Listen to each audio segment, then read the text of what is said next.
नमस्कार। आज हम आपको मिशन बुनियाद 2023 में बनाने वाली पाठ्य योजना के बारे में बताने जा रहे हैं। स्तर 2 यानी एडवांस स्तर में हमारा उद्देश्य छात्राओं को समझ के साथ और उचित उच्चारण हाव भाव के साथ पाठ को पढ़ना आ जाए और साथ ही लिखना भी आ जाए, ऐसा हमारा उद्देश्य है। और इस उद्देश्य की पूर्ति के लिए पाठ योजना को किस प्रकार बनाना है, उस क्रम को हम यहाँ बता रहे हैं। पाठ के अनुसार आप खुद भी इस क्रम में गतिविधियाँ जोड़ सकते हैं, लिख सकते हैं और लेसन प्लान में आप दिखा भी सकते हैं। यहाँ हम एक छोटा सा नमूना प्रस्तुत कर रहे हैं। ये देखिए, पाठ योजना, दिनांक डालेंगे, स्तर लिखेंगे, विषय।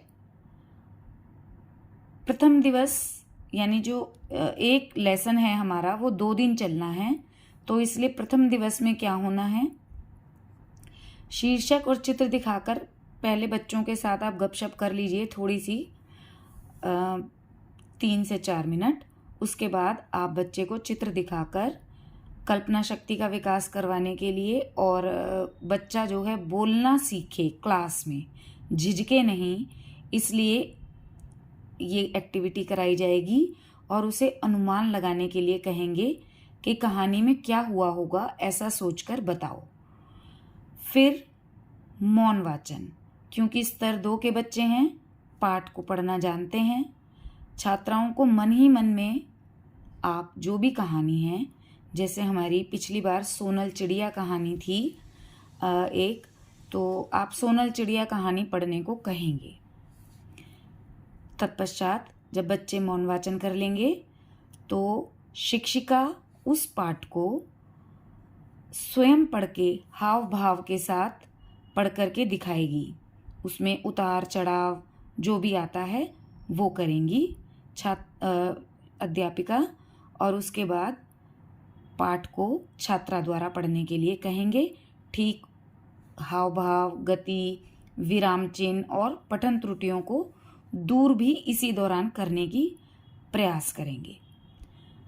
और अन्य छात्राओं को भी उंगली रखते हुए, मात्राओं को ध्यान में रखते हुए पढ़ने के लिए कहेंगे और सुनते हुए, समझते हुए छात्राएं उसको पढ़ेंगी। अपरिचित शब्दों के अर्थ स्वयं समझकर समूह में चर्चा करेंगी। समूह बच्चों का समूह बनेगा। 5-5 बच्चों से ज़्यादा का समूह ना बनाएं, 6 भी बना सकते हैं, इससे ज़्यादा का समूह ना बनाएं। सामूहिक चर्चा। अब इसके बाद जब बच्चे पाठ पढ़ लेंगे तो उनको स्वयं प्रश्न निर्माण करने के लिए कहें और आपस में जो प्रश्न खुद बना रहे हैं उन प्रश्नों के उत्तर भी कॉपी में बच्चे स्वयं लिखेंगे। तत्पश्चात एक समूह दूसरे समूह से अपने अपने प्रश्नों पर चर्चा करेगा, पूछेगा कक्षा में। जो नया प्रश्न आएगा उसको दूसरे बच्चों को भी लिखने के लिए कहेंगे। प्रश्नों को किस तरह का बनाना है, उनके प्रकार क्या हो सकते हैं, उसमें ये हो सकता है कि हम अपरिचित शब्द, जो नए शब्द आए हैं वो दे दें, मुहावरा कोई आया है तो वो दे सकते हैं।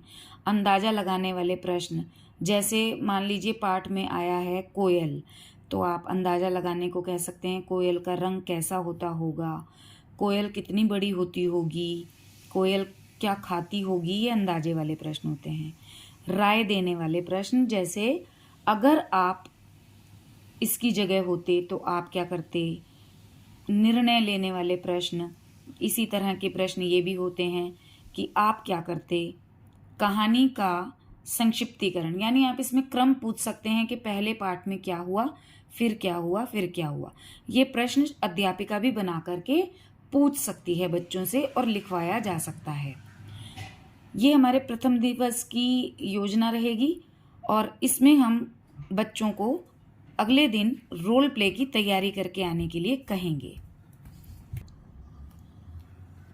अब हमें नेक्स्ट डे यानी दूसरे दिन, द्वितीय दिवस पर जो बच्चों को हमने रोल प्ले करने के लिए कहा था, पहले पिछले दिन पढ़ाए गए पाठ को बच्चों को एक बार पूछकर और फिर छात्राओं को रोल प्ले करने के लिए समूह में बांट देंगे और बच्चे अपने अपने पात्रों का चयन और संवाद कि किसको क्या बोलना है, कौन क्या बनेगा, ये स्वयं करेंगे और एक ग्रुप को अपना प्रस्तुतिकरण देने के लिए 3 से 4 मिनट ही दें, इससे ज़्यादा नहीं।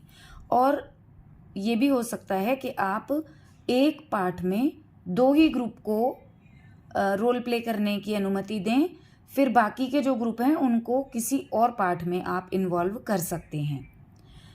पाठ से संबंधित आप संवाद लेखन दे सकते हैं, जैसे मान लीजिए कोयल ही पाठ है या सोनल चिड़िया का पाठ है, तो आप सूरज और चिड़िया के बीच में वार्ता ऐसा संवाद लिखवा सकते हैं ताकि बच्चों को लिखना आए और वो अपनी भावनाओं को एक प्रस्तुत भी कर सकें। और पाठ में जो हमें चैप्टर मिलेंगे उनकी वर्कशीट दी हुई होगी। प्रश्नों पर बच्चे आपस में चर्चा करेंगे, खुद हल करके लिखेंगे और खुद ही बच्चे कोशिश करें कि जो उन्होंने लिखा है एक दूसरे की कॉपी में देखकर, किताब में देखकर उसे जांचें कि कोई त्रुटि है तो उसे स्वयं ठीक भी करेंगे और तत्पश्चात शिक्षिका भी उसको देखेगी। माइंड मैपिंग भी हम इसमें करा सकते हैं और माइंड मैपिंग का हमारा उद्देश्य होता है कि सभी कक्षा में प्रत्येक बच्चा अपना अपना एक एक पॉइंट अवश्य बोले, सबकी भागीदारिता हो, शब्द भंडार बढ़े, बच्चों को एक ही शब्द का मतलब पता चले, वाक्य प्रयोग करना आ सके। ये माइंड मैपिंग का उद्देश्य है। तो इस तरह से आप अपने पाठ के अनुसार पाठ योजना तैयार कर सकते हैं। धन्यवाद।